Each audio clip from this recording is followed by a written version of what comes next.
నియోజకవర్గంలో జరుగుతున్న అభివృద్ధిని చూసి ఓర్వలేకనే ఎమ్మెల్యేపై లేనిపోని ఆరోపణలు చేస్తున్నారని డీసీసీబీ చైర్మన్ అడ్డి భోజారెడ్డి అన్నారు.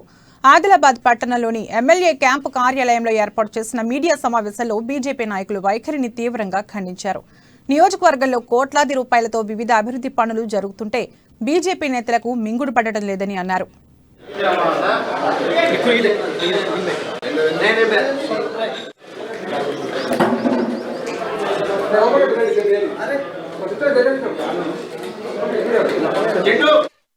ఈ యొక్క 8 సంవత్సరాల్లో ఆదిలాబాద్ నియోజకవర్గం కేసీఆర్ గారి నాయకత్వంలో, జోగురామన్న గారి నాయకత్వంలో 4000 కోట్లతో అభివృద్ధి జరుగుతూ ఉన్నది.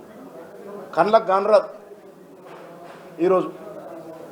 ఈరోజు కేవలం ఎట్లన్నా పబ్బం గడిపి ఆదిలాబాద్ ప్రజల్ని మభ్యపెట్టి ఎమ్మెల్యే గాలని కోరికలు. మీ పనితనం ఉన్నదా? 4 సంవత్సరాలు హైదరాబాద్ నుండి 1 సంవత్సరం ముందొచ్చి ఏదో బతుకమ్మ పూజలు తీరు కార్యక్రమాలు చేసుకుంటూ ఈరోజు ఆరిద్ర పురుగులు తీరు